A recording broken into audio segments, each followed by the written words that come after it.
네, 370쪽입니다. 페이지 펼쳐놓은 지 참 오래됐죠. 이번엔 본진도 그 페이지 이어서 가면서 살펴보도록 하겠습니다.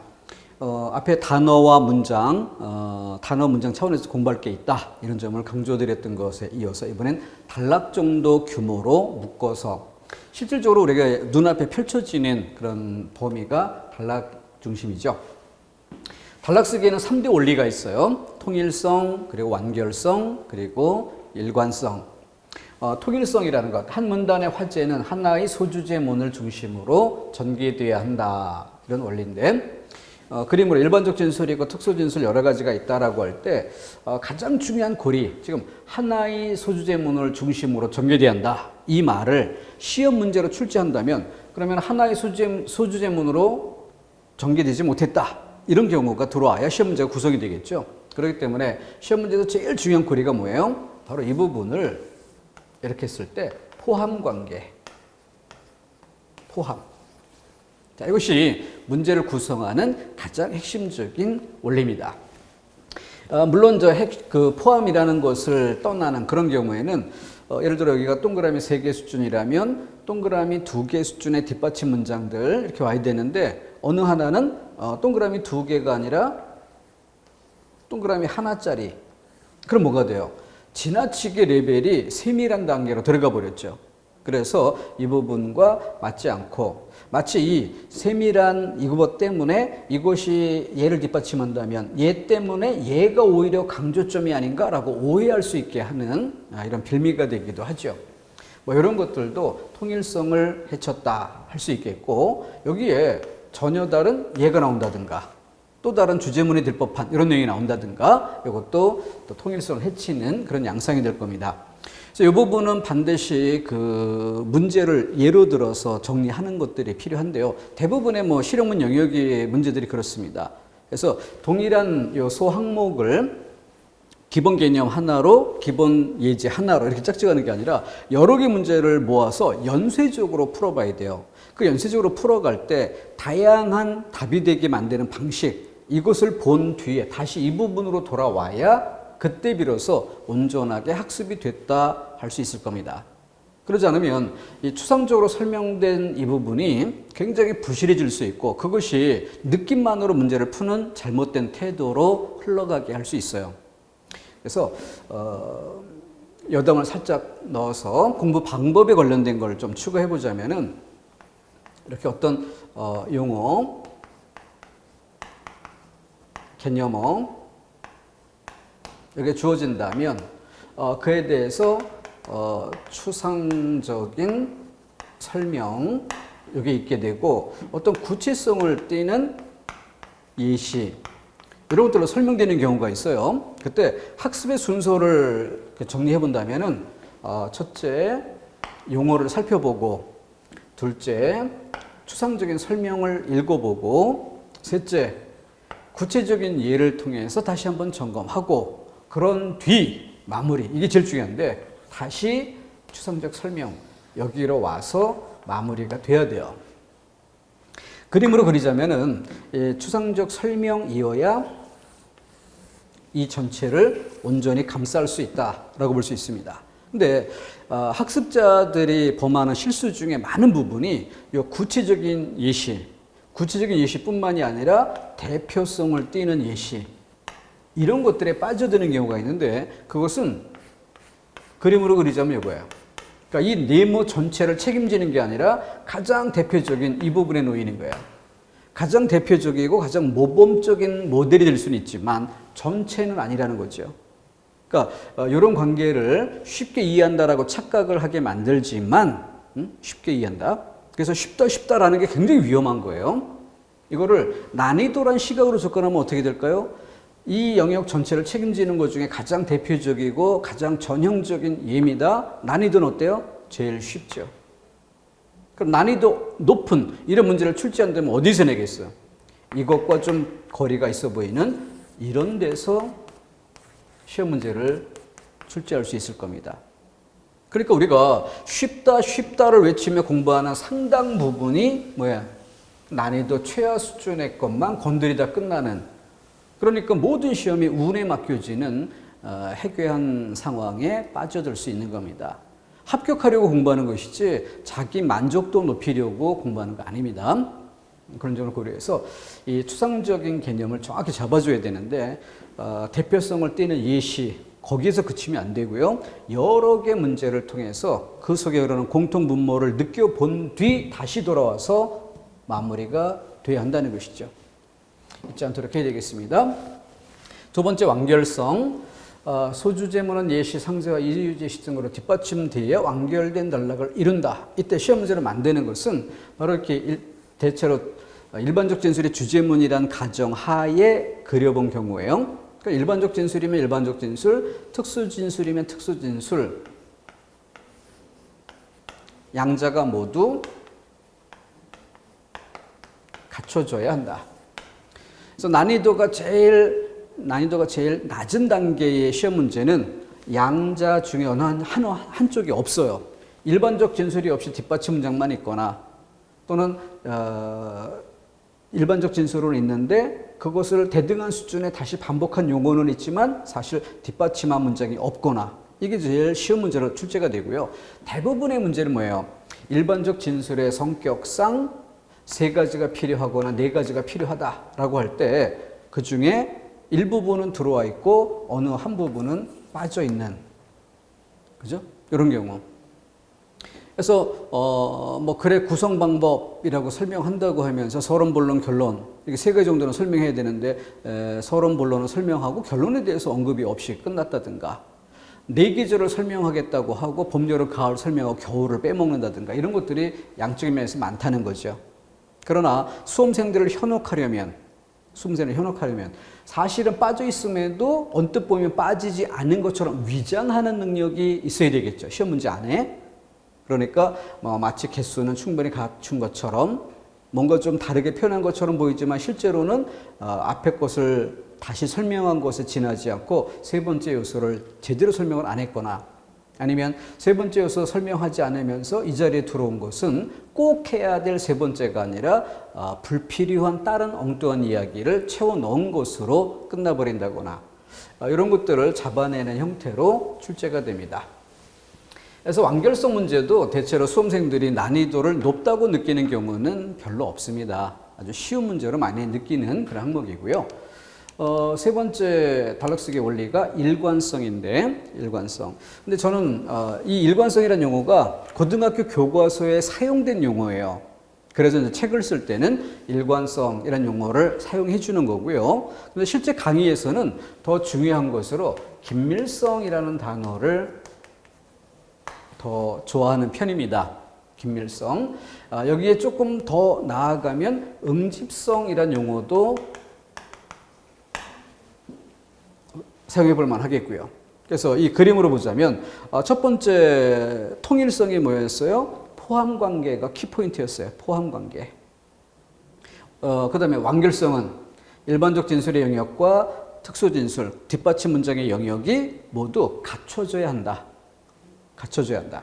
그렇다고 한다면 일관성, 긴밀성, 응집성이라는 것은 이 문장들 간의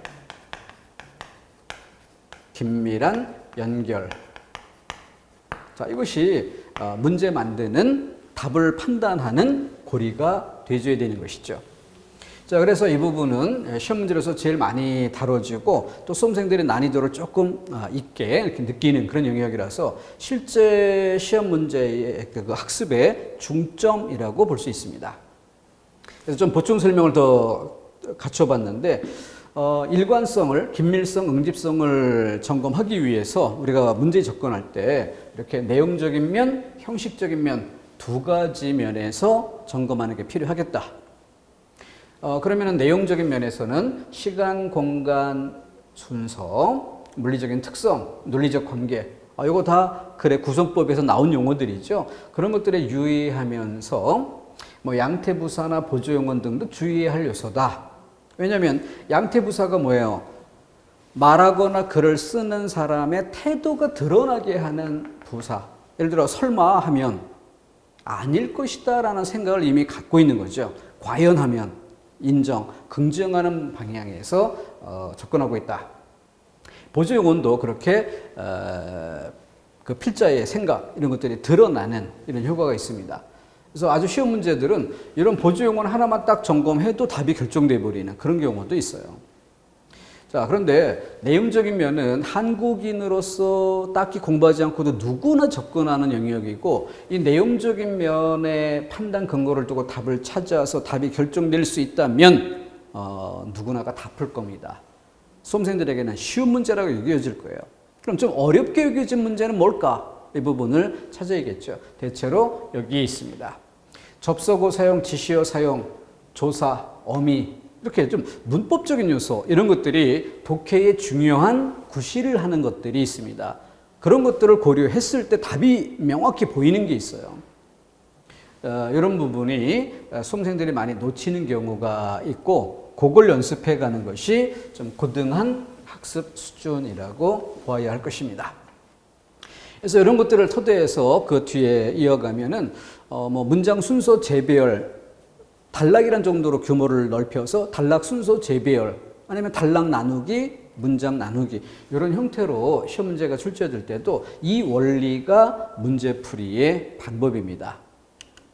자, 다음 긴밀성이라고 할 때, 일관성이라고 할 때 가장 많이 고려되는 형식적 요소가 접속어이고요.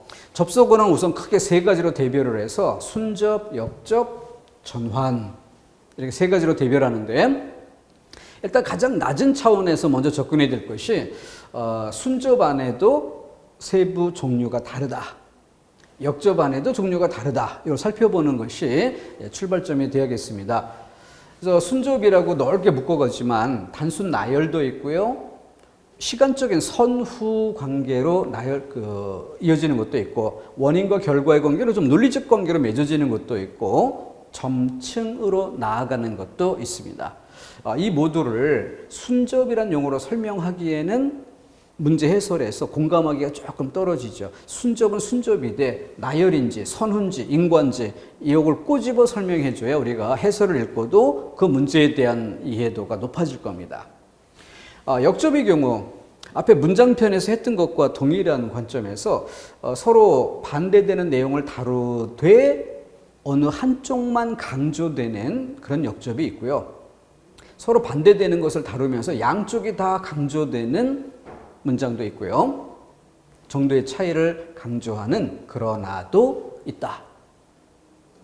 반대되는 것이 아니라 정도의 차이 정도로 설명될 수도 있다. 자, 그래서 아까 썼던 예문 좀 선명하게 보이도록 직접 입력해서 넣어봤습니다. 인생은 짧다. 그러나 예술은 영원하다. 이렇게 한다면 필자의 강조점이 어디에 놓인다? 뒤에만 강조점이 있는 것으로 보인다. 그러나 역접을 통해 뒤만 강조. 근데 똑같은 그러나야. 그런데 양성모음, 음성모음 둘 다를 전달 목적에 두는 거죠. 이것을 문장이 아니라 단락이라는 수준에서 놓고 보아도 역시 마찬가지인 거죠. 두 단락의 관계. 둘째 단락만으로 답을 해야 될지 두 단락을 모두 포괄해서 답을 해야 될지 이것으로 결정이 되는 것입니다. 그렇기 때문에 종합적인 판단이 필요한 것이죠. 자, 예문 보겠습니다.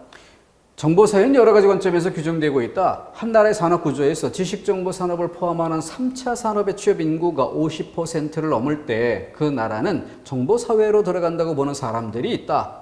한편 땅일 제일 중요했던 농경사회, 자원자본이 제일 중요한 산업사회를 거쳐 지식정보가 가장 중요한 사회, 중요시되는 사회가 정보사회라는 관점도 있다. 그러나 아마도 가장 구체적으로 정보사회를 개념화해 주는 것은 여러 전자기기, 특히 텔레비전, 전화 등등이 같은 정보 테크놀로지의 출현과 보급이라고 해도 좋을 것이다.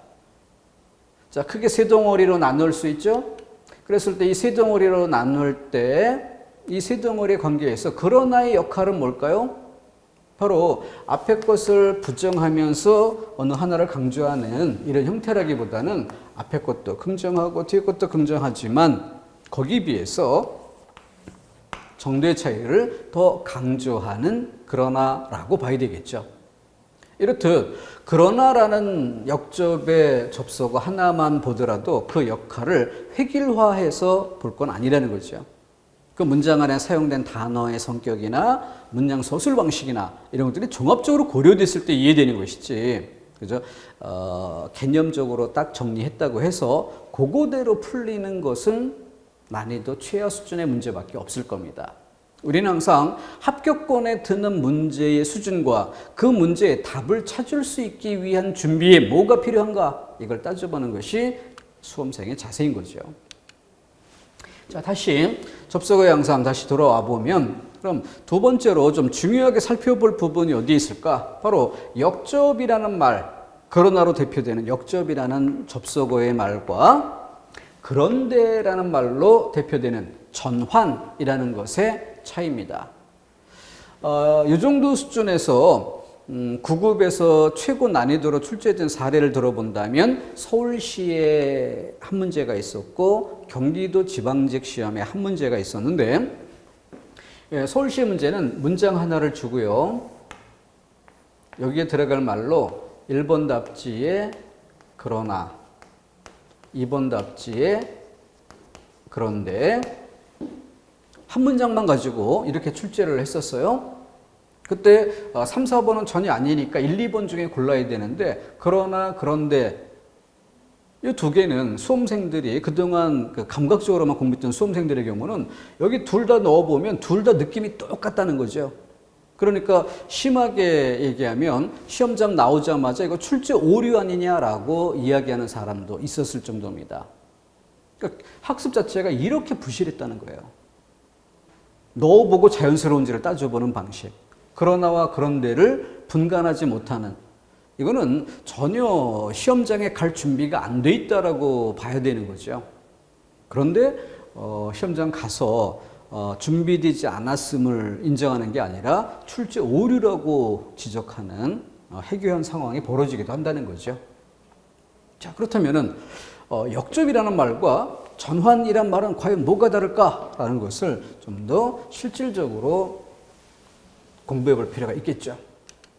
자, 이번에는 화제의 전환이란 말로 설명할 예를 들어 보이고요. 그 다음 밑에는 역접과 전환을 비교 대조해서 이 아래의 경우는 경기도 지방직 시험에 출제된 사례, 이것을 설명의 예제로 뽑아왔습니다. 1번, 2번, 여기 기억에 들어갈 접속어와 니은이 들어갈 접속어를 동시에 짝지어라 해놓고 1번 답지, 4번 답지 전혀 고려할 필요 없는 게 나왔고 3번 답지, 2번 답지, 3번 답지 두 개에 그러나, 그런데 3번 답지에는 그런데, 그러나 이렇게 순서를 맞바꿔 주었기 때문에 결국 조금 전에 서울시 문제로 소개해드렸던 것처럼 난이도가 판단의 기준이 어디에 있어요? 그러나와 그런데의 용법을 아는가? 이걸 묻는데 눈높이를 맞췄다는 거죠. 이게 바로 9급 문제였습니다. 자, 그러면은 귤이 휘수를 건너면 탱자가 된다는 말이 있다. 예전엔 남의 문물이 해동에 들어오면 해동 문물로 변했다. 그런데 그것은 탱자가 아니라 진주였다. 그러나 근래에는 반드시 그렇지만은 않은 것 같다. 이렇게 해도 말이 되는 것 같고 예전엔 해동 문물로 변했다. 그러나 그것은 탱자가 아니라 진주였다. 그런데 근래에는 반드시 그렇지만은 않은 것 같다. 이렇게 해도 말이 되는 것 같고 그래서 그런데 그러나로 준 경우 그러나 그런대로 준 경우 순서 바꾼 거죠. 두 가지 예를 들어 보입니다. 그 중에 어느 게 맞느냐? 분명 틀리고 맞다의 답이 있다는 거죠. 출제자가 이 예문을 암기하고 있을 걸 전제로 문제를 냈을까요? 그건 아니라는 거죠. 자, 그래서 개념으로 접근을 해 들어갑니다. 자, 그럼 화제의 전환이라는 말이 뭐냐? 글자 그대로 화제가 바뀌어야 돼요. 화제가 바뀌어야 돼. 그래서 예문을 들어보입니다. 하늘을 달리고 녹음을 스쳐오는 바람. 실제 지문에는 줄표로 표현되지만 그것은 접속어를 대신한 경우의 수필문이죠. 우리가 비록 가난하여 가진 것이 없다 할지라도 자, 그러면은 하늘을 달리고 녹음을 스쳐오는 바람. 얘네들이 꾸며주어 꾸밈을 받은 말은 바람이란 단어로 모아졌어요. 이렇게. 뒤는 우리가 비록 가난하여 가진 것이 없다 할지라도 라고 이어집니다. 그럼 이것을 일반화해서 이해해 봅시다. 일반화해서 이해한다면 앞에 바람은 자연으로, 우리는 인간으로. 따라서 앞문장은 자연에 대해 이야기했고 뒷문장은 인간에 대해 이야기했다. 이게 뭐예요? 화제를 바꾼 거죠. 화제를 바꾼 겁니다. 그러니까 여기에 감각적으로 쉽게 구별되는 한편 이렇게 해도 말이 될 법한 바로 이 부분에 뭐가 그런데라는 말이 사용되어야 하는 것이에요. 그죠? 그런데 우리 일상에서는 비교되죠. 이런 말도 막 섞어 쓰잖아요. 넓은 개념으로 쓸 때, 좁은 개념으로 쓸 때 얘기했던 것처럼. 대조라고 해야 될 부분까지 비교라는 말로 뭉뚱그려서 쓰는 이런 용어 사용법이 막 일상적으로 많이 혼재하다 보니까 그러나라는 말과 그런데라는 말을 마구 뒤섞여 쓰는 게 보편화되다 보니까 그 감각을 잃어버린 거죠. 그러나 화제의 전환이라는 부분에는 분명 개념적으로 그런데라는 말이 분명 쓰여야 한다. 자, 그래서 귤이 휘수를 건너면 탱자가 된다는 말이 있다. 여기서 회수를 중심으로 귤이 회수를 건너가면 탱자가 된다. 다른 그림으로 그릴까요? 삼각형으로 그려볼까? 이거는 문화 변동의 보편 현상을 이야기한 것이죠. 회수라는 강남 지역과 강북 지역을 구별하는 강이 있고 그 강을 기준으로 강남 쪽에서 생장하는 귤이라는 과일나무가 환경을 달리하는 강북 쪽으로 옮겨 심어졌어요. 그랬더니 귤 본래의 성질 그대로 자라나지 못하고 탱자가 돼버린다는 거죠. 그걸 통해서 이 보편적 사실, 일반적인 사례, 여기에 기대어 우리의 경우로 제한을 두고 예전에는 남의 문물이 해동에 들어오면 해동 문물로 변했다. 이렇게 필자의 생각을 드러냅니다. 그려내놓고 남의 문물이 해동에 들어오면 따라서 회수와 같은 어떤 고리가 있고 남의 것이 이걸 건너서 해동으로 들어오면 그때는 해동 문물로 변했다 해서 일단은 이렇게 표현했다가 그것은 탱자가 아니라 진주였다라고 말함으로써 하나보다 더 강조하는 이런 맥락으로 그러니까 이 앞문장에서 뭐가 되는 거예요? 남의 문물이 해동에 들어오면 해동 문물로 변했다 이런 용어를 썼을 때 보통 독자들이 기대하는 변했다, 달라졌다라고 했을 때 생각할 수 있는 긍정적이든 것이 부정적인 것으로 귤이 탱자로 좋은 것이 나쁜 것으로 이런 생각을 갖는 것이 일반적일 수 있는데 그런 독자의 예측을 뒤집고 반대로 그러나 탱자가 아니라 진주였다. 귤이 탱자가 된 것이 아니라 바로 더 좋은 진주로 더 성숙되고 발전된 것으로 만들어내는 우리의 힘이 있었다. 그리고 나서 그런데 근래에는 반드시 그렇지만은 않은 것 같다. 이렇게 들어오는 부분이 뭐겠어요? 근래에는 이라는 것으로 들어가는 것이 예전에는 이라는 것과 대비가 되죠. 따라서 1번 문장, 2번 문장, 3번, 4번으로 놓고 보면은 여기에 괄호는 2번 문장과 3번 문장의 연결이란 부분으로 부정적일 걸 생각할 수 있는 부정적인 걸 예측할 독자들의 기대어 긍정적인 경우를 말하려는 바로 역접이었던 거예요. 역접. 그런데 네 번째 문장 앞에 나오는 그러나는 세 번째 문장은 네 번째 문장의 연결이 아니었던 거죠. 두 번째 문장과 세 번째 문장이 한 덩어리가 되어서 두 번째 문장과 세 번째 문장이 한 덩어리가 되어서 앞부분에는 예전의 경우 그리고 화제를 바꾸어 근래의 경우 이렇게 화제, 서술 대상 자체를 바꾼다라고 해야 되겠죠. 자, 이렇게 놓고 본 뒤 그래서 위의 방식은 틀리고 아래 방식이 옳다. 예전에는 근래에는 이렇게 두 문장을 묶어준 거고 그래서 이렇게 넘어가는 지점에 화제의 전환이 있었다. 이렇게 설명되는 거죠. 자, 그래서 다시 개념적으로 정리하자면 이렇게 그려볼 수 있겠죠. 동일한 대상에 대해 긍정을 말하다가 동일한 대상에 대해 부정을 말하는, 물론 화제가 바뀌는 경우도 생길 수는 있을 거예요. 어쨌든 긍정에서 부정으로 가는 이런 경우에 그러나를 쓴다면 동일한 대상에 대해서 긍정을 말하든 부정을 말하든, 다른 대상에 대해 긍정을 말하든 부정을 말하든, 근데 긍정을 말하면 긍정으로, 부정을 말하면 부정으로 이렇게 가주어야 맥락이 같고 자연스러운 이런 느낌을 줄 수 있겠죠. 중요한 포인트는 뭐야? 이러한 소술 대상으로부터 이런 소술 대상으로, 소술 대상 자체가 바뀔 때 그런 데를 사용하는 것이다. 이것이 역접, 이것이 전환이라는 용어의 차이점이죠. 자, 접속어란 부분에서도 이런 부분이 있습니다. 그러니까 난이도가 높은 경우 어느 정도까지였나 이런 걸 아는 게 중요한 거고요. 그러기 위해서 같은 항목에 많은 걸 묶어보는 게 필요한 거죠. 그러면서 우리가 그 80점을 넘어서 90점대에 안정적으로 도달할 수 있도록 하는 그 고리를 공부할 때 뭐가 필요한가 이걸 잡아야 되는데 이런 진면목을 모르고 숨기고 그리고 강의를 한다면 어때요? 보라, 쉽지 않은가? 라는 것만 자꾸 외치게 된다는 거죠.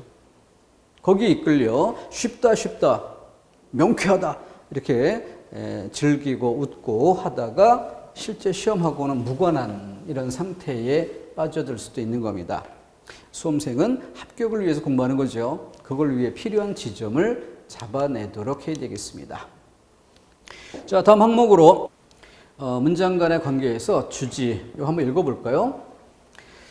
단락의 중심 내용으로 필자가 말하고자 하는 핵심 내용을 주지라 하는데, 필자가 말하고자 하는 핵심 내용, 보통의 경우 일반적 진술이 곧 주지가 된다. 그러나 특수 진술이 주지가 되는 경우도 있다. 앞에서도 한번 얘기했었죠.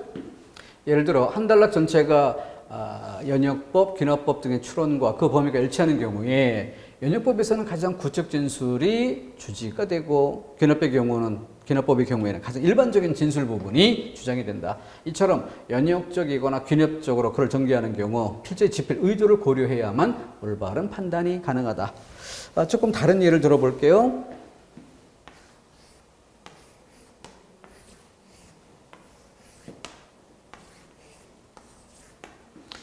주제문이 여기 있다. 그러면은 뒷받침 문장 되게 앞쪽에 있으면 전제라고 이렇게 해볼 수 있어. 전제에서 주제문으로, 전제 도입으로부터 주제문으로, 그리고 상술 부연, 주제문에서 상술 부연. 자, 이런 식으로 표현돼서 주제문의 위치가 여기 있다. 단락 끝에 주제문이 있으니까 미괄식, 가운데 있으니 중괄식, 앞에 있으니까 두괄식 이렇게 얘기할 수 있죠. 자, 여기다가 우리가 보편적인 학습 원리 또는 통념이라고 생각하는 것의 허상을 한번 짚어볼 필요가 있어요. 자, 이건 미괄식, 중괄식, 두괄식입니다. 근데 혹시 독해 비법인 양 주제는 단락이나 글의 끝부분에 놓이는 경우가 많다. 그러니까 일단 글을 읽을 때 끝부분에 주목하며 읽자, 뭐 이런 부분이 강조되는 이런 경우 많이 만나볼 수 있지 않습니까? 지금 이 글을 보는 그런 수험생들도 이런 것들을 생각해 보는 경우도 있을 겁니다. 한번 시각을 바꿔볼게요. 이 세 가지 경우를 미괄식, 중괄식, 두괄식 이렇게만 볼 게 아니라, 그렇게 볼 게 아니라 단순하다, 복잡하다라고 바꿔보면 어떨까요? 얘는 단순한 경우, 얘는 복잡한 경우가 될 수 있을 겁니다. 그러니까 이번엔 시각을 또 한번 바꿔서 생각해 봅니다. 난이도 면에서 쉽다, 어렵다. 그럼 이거는 쉽다, 어렵다 이렇게 될 수도 있어요. 그럼 처음에 얘기로 돌아왔을 때 주제문은 단락이나 글의 끝부분에 놓이는 경우가 많다라는 얘기는 뭐가 돼? 쉬운 문제일 때만 그렇다. 이런 얘기가 돼버릴 수 있죠. 그럼 이걸 마치 독해 비법인 양 강조한다면 그건 올바른 공부가 아니라 거짓이 될 수 있어요. 자, 그래서 우리가 눈높이를 맞추고 우리에게 필요한 공부를 할 때 시간의 효율을 얻을 수 있다는 거죠. 이걸 고려하지 않고 국어니까 읽고 문제를 풀 수 있다라고 생각하니까 실력이 늘지 않고 6개월 공부한 사람이나 3년 넘게 공부한 사람이나 늘 점수가 똑같은 이런 상태가 반복될 수 있다는 거죠. 분명 국어도 과목이고 국어의 시험 문제는 과학적입니다. 그것을 올바르게 준비한다면 짧은 시간이어도 충분히 합격권에 들 만큼 실력을 만들 수 있습니다. 그걸 찾아가는 것이 우리가 할 일이죠. 자, 전제와 도입. 조금 어려운 문제, 난이도 있는 문제로 갈 때의 경우입니다. 예를 들어서 주제문이 있을 때 그 앞에 도입이라고 말하는 경우와 전제라고 말하는 경우는 쉬운 문제일 때는 어때요? 이걸 동일한 용어로 써버립니다. 쉬운 문제일 때는. 근데 어려운 문제일 때는 도입이라 말하는 것과 전제라고 말하는 것은 분명 차이가 있다. 그걸 읽어보자는 거죠. 뒤에 이어질 주제를 말하는 데 필요한 조건을 제시하는 것. 조건을 제시하는 것. 주지와 논리적 관계로 맺어진다. 이때 전제. 주제를 말하고자 하는 것, 할 때 조건을 말하는 것, 논리적 관계. 그런데 도입은 주지와의 논리적 관련성을 벗어나 글을 시작하는 방법으로 관련된 화제로 시작하기 등이 있다. 그래서 말 그대로 화제를 끌어들이는 또는 좀 쉬운 말로 이야기하면은 독자들의 관심을 자극할 수 있는 그런 정도의 글쓰기라면 딱히 주제와 아주 긴밀한 논리적 관계 정도는 아니어도 넓게 관련 분야를 자극하는 그런 정도에서 충분히 끌어들일 수 있다. 도입과 전제의 차이입니다. 자, 반대 방향.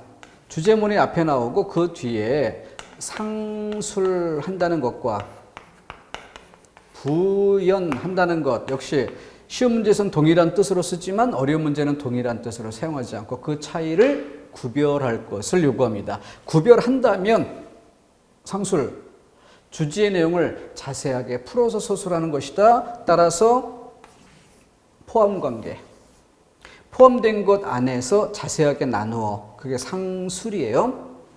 그럼 부연은 주제에 관련되는 내용을 덧붙이는 것으로 상술과 달리 주제 범위 안에 포함되는 것이 아니다. 포함되지는 않으나 넓게 보아 주제의 취지에 관련되는 다른 것을 말 그대로 덧붙임. 그래서 부연인 거죠. 포함된 것 안에서 자세하게 나눠 소술하면 상술, 포함되지 않아도 넓게 관련된 걸 덧붙이면 부연. 그렇게 구별할 수 있다. 그래서 구급 기출문제에서도 기미독립 선언서를 재료로 이렇게 문장 간의 관계, 단락 간의 관계를 질문한 이런 시험 문제에서 이 용어들이 좀 구별되어 사용된 이런 사례들을 찾아볼 수 있습니다. 이미 우리 시험에 이런 것들이 다뤄지고 있다는 거죠. 근데 그런 것도 구별치 않고 전제나 도입을 동일시하고 상술이나 부연을 동일시하는 이런 막연한 용어로 짚고 그 다음에 문제풀이로 들어간다는 것은 매우 위험하다 할 수 있습니다. 실력의 질적 단계를 끌어올리기가 어려운 거죠. 70점은 70점, 80점, 80점 그 상태를 계속 유지하게 하는 이런 정도에 머무를 수도 있을 겁니다. 자, 그러면은 이런 정도를 떠나서 우리 교재에 있는 것들 한번 쭉 가볍게 훑어보면요. 그 단락을 이야기했었던 370쪽부터 종류를 가볍게 소개한 뒤에 371쪽에서 통일성, 완결성 이렇게 예문을 들어보이는데요. 통일성에서 첫 번째 하나의 주제에 나머지 뒷받침 문장이 잘 배치되는 이런 좋은 사례와 두 번째 박스에 가, 나 두 개의 예로서 중심적인 주제를 벗어나는 내용이 끼어 있어서 통일된 느낌을 해친 이런 사례를 두 가지 예로 주었어요. 근데 여기 여러분들이 문제를 한 5개까지만 끌어올린다면은 그 안에서는 어떨까요? 단지 통일성에 어긋난 게 뭐다 이걸 찾는 정도가 아니라 난이도가 높다 낮다 이 차이를 느낄 수 있을 겁니다. 그때 난이도가 높았다는 느낌을 주는 문제라면은 어떤 차이가 있었기 때문에 난이도가 높아졌는지 이 고리를 챙겨보자는 거죠. 이제 서서히 이론학습으로 그치는 게 아니라 이것을 토대로 이제는 우린 문제풀이로 나아가야 돼요. 그렇기 때문에 그 문제풀이로 나아가는 데 있어서 고리 이걸 찾아내는 그게 바로 질적 단계를 끌어올리는 방법이죠. 완결성도 뭐 대체로 쉬운 문제라서 많이 필요하지는 않을 겁니다. 서너 개 정도만 문제를 모아도 충분할 거예요. 그러나 일관성에 관련된 부분은 문제 수가 많이 필요합니다. 일관성 부분은 접속어 문제도 있고요, 지시어 문제도 있고, 그리고 또 순서 재배열이라든가 단락 나누기라든가 이와 같은 질문 형태들이 다 이 일관성 개념 안에 속하는 다양한 질문들입니다. 그러니까 우리는 단락 쓰기 3대 원리라고 했어요. 통일성, 완결성, 일관성. 그러나 통일성은 개념이 하나인 것처럼 질문의 유형도 하나입니다. 완결성, 개념이 하나인 것처럼 질문의 유형도 한 개입니다. 그런데 일관성은 개념의 용어는 일관성이라는 용어 하나지만 일관성 범위 안에 시험 문제 양상은 보통 7가지 정도로 문제가 나뉩니다. 그래서 우리 문제풀이 시간에는 이 부분을 조금 더 섬세하게 나눠가게 될 건데요. 이게 대표적인 것만 들어 보여도 접속어 문제, 문장 순서 재배열 문제 이렇게 크게 2가지 질문 유형으로 대별한다 이렇게 봐도 좋겠습니다. 여러 가지 질문 형태가 존재하는 만큼 여기는 문제를 모을 때 좀 더 많은 개수를 필요로 한다는 점 고려토록 하시기 바랍니다. 그리고 373쪽에 가면 이제 접속어 문제가 나오는데 여기는 책이니까 용어 설명 차원에서 개념적으로 이렇게 나열하는 방식을 취했죠. 그래서 순접, 역접, 그리고 인과, 대등과 병렬 이런 식으로 열거하는 형태를 취해봤는데 우리 강의에서는 크게 3가지 삼각형 형태로 설명했어요. 순접의 경우를 한 덩어리로, 역접을 한 덩어리로, 그리고 시험 문제에서 가장 어렵게 와닿을 수 있는 전환이란 부분을 또 하나의 덩어리로 이렇게 집중점을 모아서 문제풀이로 만나가고자 할 때 그 포인트 이걸 잡아내기 위해서 들어 보였던 것이고 375쪽에 가면은 문장이나 단락의 성격이라고 하는데 주제문을 중심으로 나머지 그 재료들의 관계 이게 뭐냐죠. 결국 집중점은 앞서 이야기했던 것처럼 도입인 경우와 전제인 경우를 견주어서 이해하는 것 이게 포인트가 되고 상술과 부연을 견주어서 구별하는 것. 나머지 뭐 이유 제시, 예시, 인용 이건 딱히 설명이 없어도 이미 충분히 점검이 될 수 있는 것들이죠. 그러니까 그런 건 딱히 개념적으로 준비될 성질이 아닙니다. 따라서 예문 연습에서 우리가 공부에 들어가야 할 수준을 높이기 위해서 필요한 포인트. 그래서 376쪽으로 가면 동그라미 2번의 상술과 동그라미 3번의 부연 그리고 또 여기 6번으로 내려가면 주지에 상술, 예시 이 2가지를 같이 쓴 경우 이런 것들이 점검될 포인트가 되죠. 즉 포인트가 단순한 도입인 경우와 전제인 경우를 구별할 줄 아는가, 상술과 부연 2번, 3번처럼 이 관계를 구별할 줄 아는가 이런 정도의 섬세한 능력이 요구되는 거죠. 그게 바로 난이도 있는 문제를 푸는 힘이 된다 이렇게 보시면 되겠고 그리고 이제 378, 9 여기 이어지면 단락 나누기나 또는 문장이나 단락의 논리적 배열. 근데 여기 동그라미 이번에 논리적 배열 이런 부분에서 거기 동그라미 1, 2, 3번으로 방법을 얘기했었죠. 그 옆에다가 메모 하나만 해두도록 하십시오. 내용으로 문제 풀기, 형식으로 문제 풀기 이렇게 2개만 메모를 좀 해두십시오. 아까 다 설명을 드렸던 것이고요. 내용이라고 하면 가장 쉬운 수준에서 뭐 시간이라면 시간적인 순서에 맞게 이런 것들이 문장 순서 재배열의 포인트라면 내용으로 푸는 거잖아요. 그런데 형식적 요소를 고려해서 푼다는 점이 고려돼야 한다. 문제풀이로 들어가면 거기에 이제 한 가지 요소를 더 추가해서 소거법, 즉 문장 순서를 재배열하는데 5가지면 5가지를 확정한 뒤 답을 고르는 게 아니라 5개 중 아주 명확한 2개만 고르고 그 2개를 이용해 선택지 양을 4개에서 2개로 줄이고 남은 2개의 공통점은 점검할 필요가 없죠. 공통점 부분은 건너뛰고 차이점이 되는 키포인트를 잡아서 문제를 확정한다.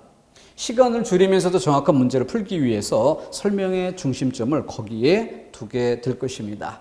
그러니까 내용으로 풀기, 형식으로 풀기 이런 공부에서는 2가지 영역이 있음을 주지해야 되겠고 제가 또 강조하는 부분은 어디예요? 내용보다는 형식적인 면에 관심을 두고 문제를 풀어가는 형식적 요소에 관심을 두는 수험생이 되자라는 것을 이번 시간에 강조했던 것입니다. 자, 그렇게 해서 일단락 짓고요. 끊었다가 다음 항목 이어가도록 하겠습니다.